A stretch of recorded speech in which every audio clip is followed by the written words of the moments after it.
क्या बोला है, check whether 6 to the power n, check whether 6 to the power n can end with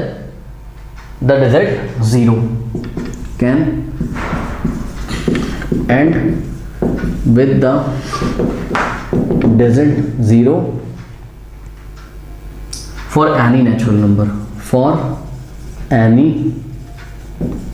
natural number n। कह रहे हैं n की क्या कोई ऐसी वैल्यू है जिसके लिए 6 की पावर n 0 से एंड होगा, मतलब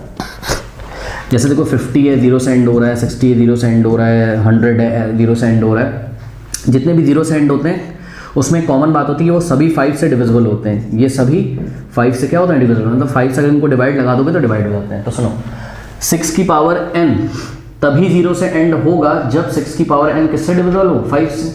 और कोई भी नंबर 5 से तब डिविजिबल होता है। जैसे कि 50 है, मान लो 50 को आप क्या लिख सकते हो, 2 × 25, और फिर लिख सकते हो इसको आप 2 × 5 स्क्वायर, यानी कि 55 से तभी, देखो एक तो 50 के लास्ट में क्या आ रहा है, यूनिट डिजिट पे 0 से एंड हो रहा है, और 50 0 से एंड तभी होगा जब ये 5 से डिविजिबल हो, और 55 से तभी डिविजिबल होगा जब 50 के प्राइम फैक्टर में क्या आ जाए, 5, यानी कि 6 की पावर n 0 से तभी डिवाइड होगा जब 6 की पावर n के प्राइम फैक्टर में क्या आ जाए, 5 आ जाए। ठीक है ना, तो हम नोट कर सकते हैं क्या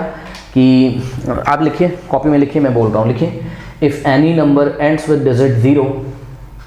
if any number ends with the digit 0, if any number ends with the digit 0, comma, it should be divisible by, it should be divisible by 5, it should be divisible by 5, or in other words it should be divisible by, हाँ it should be divisible by 5, इतना भी लिख सकते हो आप, it should be divisible by 5, या आप एक चीज़ और लिख सकते हो, इसी में अलग से नोट लगा के लिख लीजिए, if any numbers end with digit 0 it should be divisible by 10। देखिए अगर कोई नंबर किससे एंड हो रहा है, 50 से, तो वो 5 से तो डिविजिबल होगा भी, वो 10 से भी होगा। It should be, if any number ends with digit 0 it should be divisible by 10, it should be divisible by 10, और in other words it should be divisible by 2 and 5, it should be divisible by 2 and 5। ध्यान से check करो, अगर कोई number 0 से and हो रहा है तो वो 10 से डिवाइड होगा, या हम दूसरे शब्दों में बोलें तो वो 2 से और 5 से दोनों से होगा। चेक कर लो ना, ठीक, क्योंकि जैसे 50 है वो 2 से भी होगा, है ना, 60 है वो 2 से भी होगा, और 50 है वो 5 से भी होगा, और 60 है वो 5 से भी होगा, या 50 जो है वो 10 से भी होगा, 60 जो है वो 10 से भी होगा। ठीक है, यानी कि 6 की पावर n में प्राइम फैक्टर 2 भी आना चाहिए और 5 भी आना चाहिए, बट आइए देखते हैं ऐसा होता है क्या। तो 6 की power n can be written as what, can be written as 6 की होल पावर n। नाउ 6 को आप क्या लिख सकते हो प्राइम फैक्टर के फॉर्म में, 2 × 3 की होल पावर n। अब मुझे बताओ 6 की पावर n का क्या कोई प्राइम फैक्टर 2 है, हाँ 2 तो है, लेकिन 2 के साथ साथ 5 भी होना चाहिए, क्या 5 है, नहीं, या सीधे शब्दों में बोले तो 6 की पावर n के प्राइम फैक्टर में 5 नहीं आता है, इसलिए 6 की पावर n जो है 5 से डिविजिबल नहीं है, और अगर 6 की पावर n 5 से डिविजिबल नहीं है तो वो 0 से एंड नहीं हो सकता है। कोई भी नंबर जब 0 से एंड होता है पक्का 5 से डिविजिबल होगा। तो आगे लिखिए जरा,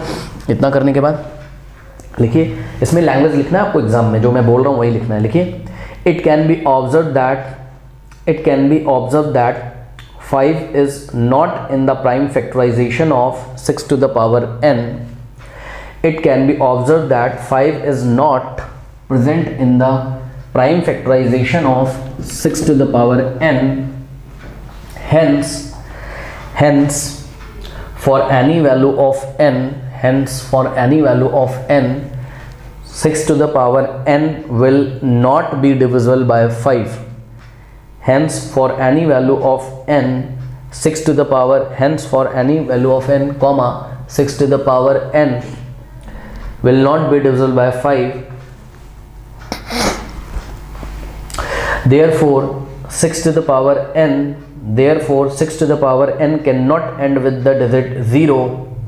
therefore 6 to the power n cannot end with the digit 0 for any natural number n। ये थ्योरी आपको पूरी लिख के इस क्वेश्चन में आनी है जब ये क्वेश्चन आएगा।